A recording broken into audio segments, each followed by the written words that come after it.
Standard 5, Chapter number 8, Our Environment. Environment क्या है? हमारे आजू बाजू जो एटमॉस्फेयर है, जो वातावरण है, उसे बोलते हैं environment. Environment is the natural world in which people, animal and plants live. ये एक कुदरती जगह है जहाँ पे पीपल, इंसान, एनिमल्स एंड प्लांट्स रहते हैं. It consist of both living and non living things. यहाँ पे लिविंग और नॉन लिविंग दोनों चीज़ें होती हैं. Proper conservation of environment is necessary for survival of life on our planet. हमारे एनवायरमेंट का प्रोटेक्शन करना बहुत ही ज़रूरी है, क्योंकि इस प्लानिट पे, अर्थ पे रहने के लिए एनवायरमेंट हमारे लिए ज़रूरी है. तो इसको प्रोटेक्ट करना हमारी जिम्मेदारी है. It is our duty to protect our environment.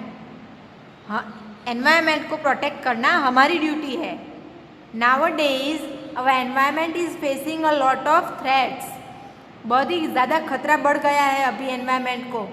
Many of which are due to our own negligence. और ये किसकी वजह से? हमारी बेदरकारी की वजह से. हम अच्छे से ध्यान नहीं रखते, हमारे एटमॉस्फेयर को हम अच्छे से रखते नहीं, इसकी वजह से ये हुआ है. It is high time we acted upon this issues and made it as beautiful and natural as it was earlier. अभी इसे पहले की तरह ब्यूटीफुल और अच्छा ये करना हमारी जिम्मेदारी है. और ये अभी के टाइम में बहुत ही ज़रूरी बन गया है, क्योंकि जितना एटमॉस्फेयर बिगड़ेगा उतनी हमारी लाइफ को खतरा बढ़ेगा, हम अच्छे से नहीं रह पाएंगे. Clean surrounding are necessary for us to stay healthy. अच्छा हेल्दी रहने के लिए ये हमारे आसपास का जो एटमॉस्फेयर है, जो नेचर है, वो अच्छा होना ज़रूरी है. Dirty surrounding can cause many dangerous disease. हमारे आजू बाजू का जो सराउंडिंग है, एटमॉस्फेयर है, एरिया है, जो भी है हमारे आजू, वो गंदा होगा तो वो उसकी वजह से बीमारियां बढ़ेगी. There are many ways to protect our environment. Environment को प्रोटेक्ट करने के लिए बहुत ही सारे आइडियाज़ हैं, रास्ते हैं. उसमें से कुछ यहाँ पे दिए गए हैं. Do not throw waste materials और गार्बेज ऑन रोड्स और other public places. Use dustbins. जो स्वच्छ भारत अभियान शुरू किया है ना, इसी की वजह से कि कुछ भी इधर उधर मत फेंको. जो भी गंदा है, जो भी कचरा है, जो भी वेस्ट मटेरियल है, सब डस्टबिन में इकट्ठा करो. और आपके घर जब गवर्नमेंट डस्टबिन, वो बड़ी वाली कचरा गाड़ी आए, तो उसमें डाल दो, इधर उधर मत फेंको.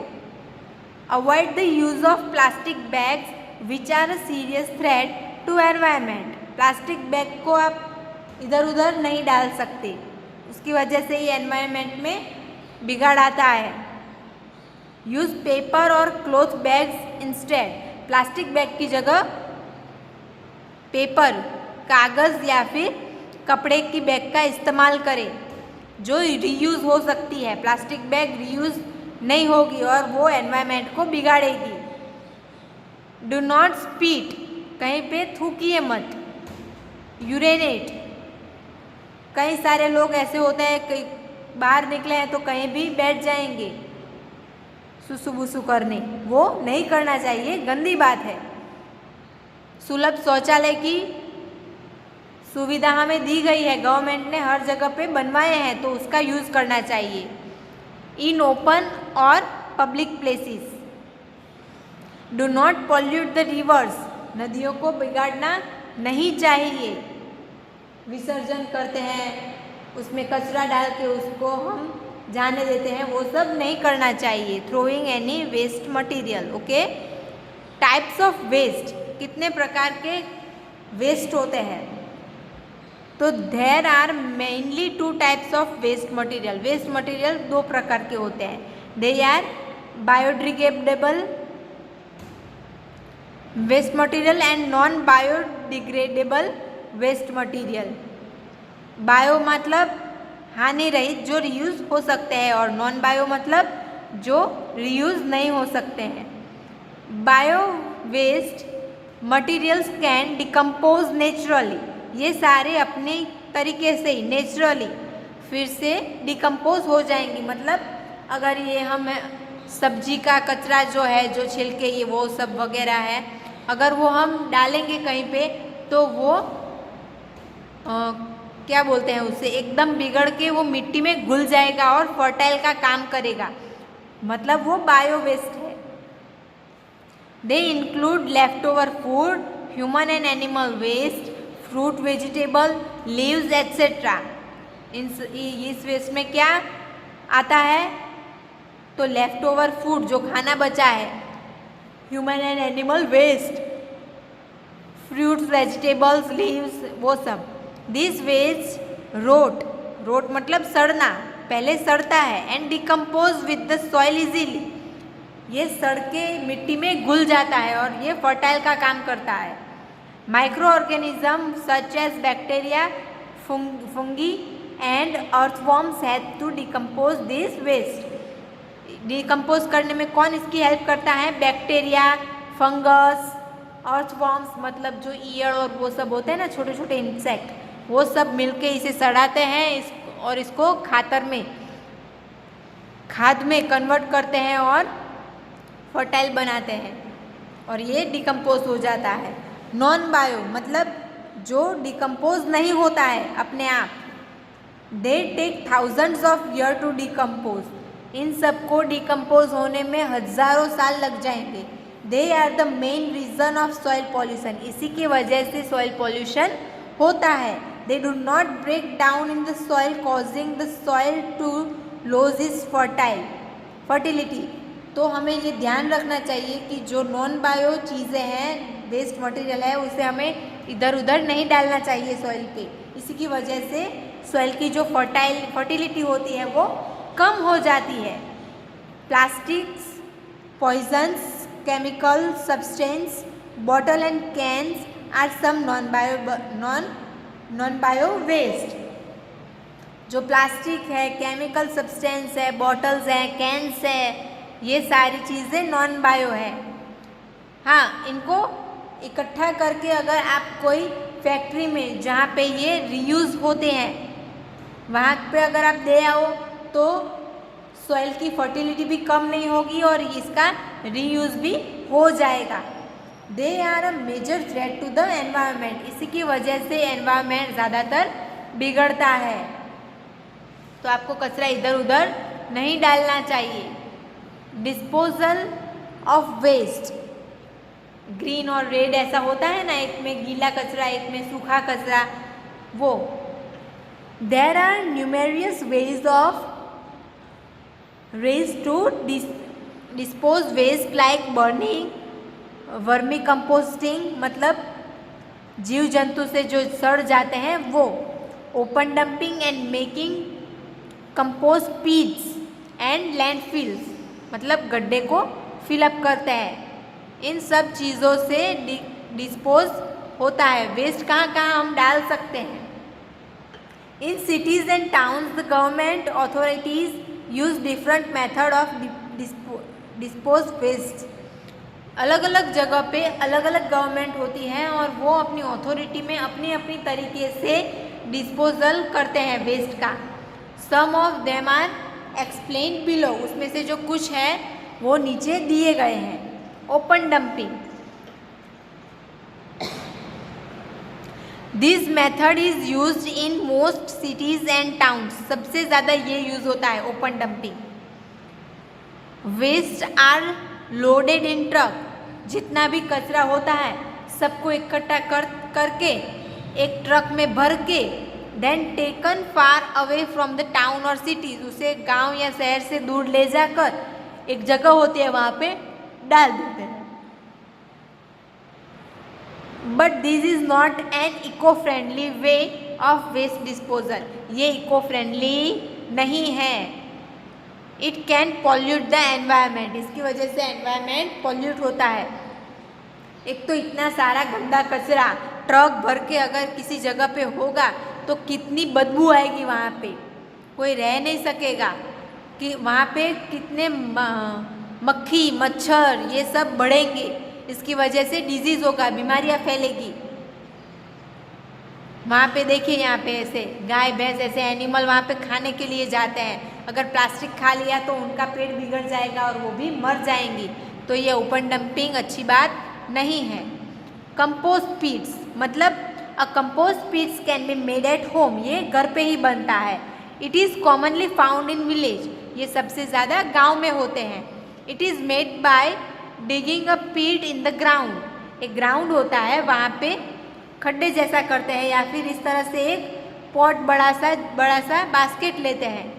All the household waste is put into it, घर का जो सारा कचरा है वो सब मिलाकर वहाँ पे डाल देते हैं। After some time the waste turns into manure also known as compost, थोड़े समय बाद मतलब थोड़े दिनों बाद, हफ्तों बाद ये कंपोज हो जाता है, फर्टाइल हो जाता है। Farmers use this in their fields, और फिर फार्मर्स ये जो खाद बन जाता है इसको अपने खेत में यूज़ करते हैं एज अ फर्टाइल। आया समझ में? ये अच्छा है, एक तो कोई एनवायरनमेंट बिगड़ता नहीं है, खाद जो है वो घर पे ही बन जाता है, और जो फसल होती है वो भी कुदरती मतलब नेचुरली फर्टाइल की, नेचुरल कंपोस्ट की वजह से अच्छे से उगती है और फर्टाइल होती है। लैंडफिल्स मतलब landfills are sites for waste disposal where garbage is dumped into deep ditches, मतलब खाई जैसा होता है या फिर बड़ा खड्डा होता है, ऐसा कुछ होता है, वहाँ पे कचरा जब ले जाके वहाँ पे खड्डे में डाल देते हैं।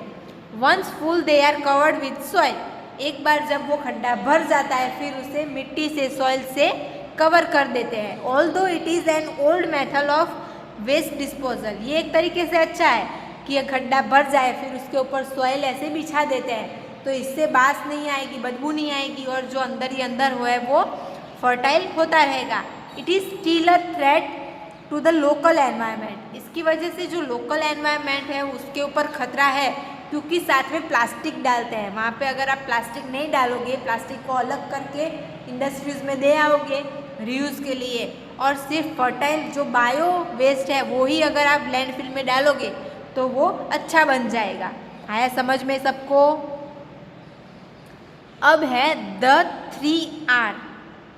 What is the 3R? तो reduce, reuse and recycle.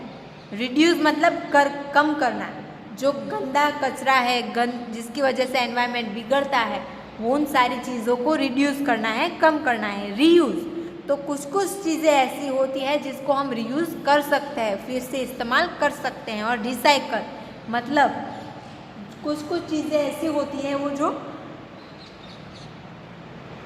Reduce नहीं होती या फिर सीधी रीयूज़ नहीं होती, तो उसे हम रिसाइकल करके उसके ऊपर फिर से प्रोसेस करके उसे रिसाइकल करके यूज़ में लेते हैं। ये तीनों ही चीज़ें अच्छी है एनवायरनमेंट के लिए। It is a very useful method to reduce environmental pollution, बोला ना मैंने, एनवायरमेंटल पॉल्यूशन कम करने के लिए ये तीनों चीज़ें अच्छी है। Recycling is the process of reusing a product or producing a new product from a used or waste material। Recycling बोला ना मैंने, जो डायरेक्ट रीयूज़ नहीं हो सकती, उस प्रोडक्ट को उसके ऊपर प्रोसेस करके जो नई चीज़ें बनती है उसे बोलते हैं recycle. It helps to prevent wastage of potentially useful material, इसे यूज़फुल मटेरियल की तरह से हम यूज़ कर सकते हैं। जैसे कि आज हमने मतलब इस साल आपने ये बुक पढ़ ली, नेक्स्ट ईयर आपको तो काम नहीं आएगी। अगर आप किसी को दे देते हो तो अलग बात है, लेकिन अगर आप किसी को देते नहीं हो और पस्ती में जाने देते हो, है ना, तो इसका क्या करेंगे सब लोग, मतलब इंडस्ट्रीज़ वाले कि इसको फिर से रीयूज़ करेंगे। इसमें तो प्रिंट होगा, प्रिंट वाला पेज तो काम नहीं आएगा, तो इन सारे कागज़ को फिर से रिसाइकल करके इसके ऊपर प्रोसेस करके फिर से अच्छा कागज़ बनाएंगे या फिर अच्छी नई बुक बनाएंगे, उसे बोलते हैं रिसाइकलिंग, और अच्छे से नया यूज़ हो जाएगा। Recyclable material include glass, paper, metal, textile, plastic and electronics. बोला ना मैंने, पेपर का एग्जाम्पल दिया ना आपको, तो ये सारा जो है वो रिसाइक्लेबल है। All this materials can be used again with the help of this process. इस प्रोसेस की वजह से हम इसे रीयूज कर सकते हैं। नेक्स्ट अब है एक्सरसाइज। चलिए साथ में फिलअप करना। Complete the following web chart. Types of waste, biodegradable and non biodegradable. तो बायो में क्या आएगा? Left over food, human animal waste, fruits, vegetables. And non bio में क्या आएगा? Plastics, chemical substance, bottles and cans. Okay. Second, tick the correct answer and write in the blanks. We should throw waste materials in dustbin. We should avoid using plastic. Compost pits are commonly found in villages. टिक करना साथ में, हाँ। The waste that do not decompose naturally are non-bio. An old method of waste disposal is landfills. हुआ सबका? अब है match the columns. Bio में क्या आएगा? तो डिकम्पोजिशंस टेक प्लेस क्विकली। 3R मतलब reduce, reuse and recycle. Compost pits मतलब can be made at home. Non bio मतलब decomposite does not take place quickly. Bacteria मतलब helps to decompose the waste. First में C, second में D, third में E, fourth में B and fifth में A। हुआ सबका? Next, true and false. Non-bio waste take thousands of years to decompose. Yes, true. Compost pits cannot be made at home. False, घर पे ही बनता है। Landfills are sites for waste disposal. True. Open dumping is an eco-friendly method. False. We should use more of plastic bag. False. अब है question answers. Exercise number E। First, write 3 steps to protect our environment. 3 step लिखने हैं आपको environment को protect करने के लिए। Do not throw waste materials और गार्बेज ऑन रोड्स और other public places. Use dustbins. Do not spit, urinate or defecate in open or public places. Third, do not pollute the rivers by throwing any waste materials. Next, what is the difference between bio and non-bio waste?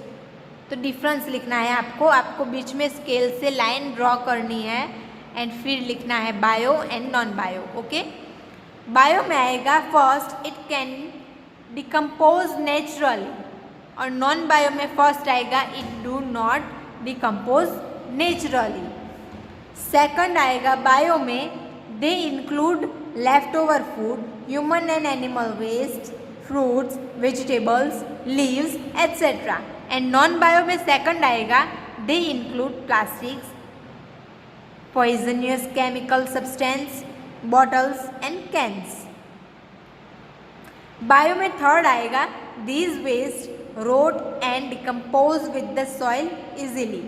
And non-bio में third आएगा, they do not break down in the soil, causing the soil to lose its fertility. आया समझ में? Next, third, what are the benefits of a compost pit? So it can be made at home. All the household waste is put into it. Farmers use this in their field. Fourth, explain open dumping. So wastes are loaded in trucks and are then taken far away from the town or city and dumped in the open. But it is not an eco-friendly way of waste disposal. Next. Fifth, what are the 3 R's? What are their use? To reduce, reuse and recycle are known as the 3 R. और उसके uses क्या है? तो it is useful method to reduce environmental pollution. इससे pollution कम होता है. It helps to prevent wastage of potentially useful material. And third, recyclable material include glass, paper, metal, textile, plastic, electronics. These materials can be used again with the help of this process. आया सबको समझ में? Environment कितना ज़रूरी है हमारे लिए, उससे प्रोटेक्ट करना चाहिए, हमें पॉल्यूशन बढ़ाना नहीं चाहिए. इतना सब कुछ आ गया है इसमें. हम सब सुनते हैं, सीखते हैं, जानते हैं, लेकिन कुछ करते नहीं हैं. कम से कम हमें डस्टबिन का यूज़ करना चाहिए. अगर आप डिकम्पोज नहीं कर सकते तो कोई बात नहीं, लेकिन कचरा तो कम से कम मत कीजिए. डस्टबिन का इस्तेमाल करिए, इधर उधर कचरा मत डालिए, प्लास्टिक का यूज़ कम कीजिए, कागज़ या फिर क्लॉथ का यूज़ कीजिए. आया सबको समझ में? चलिए, तो आपका होमवर्क एक्सरसाइज नंबर ABCD&E,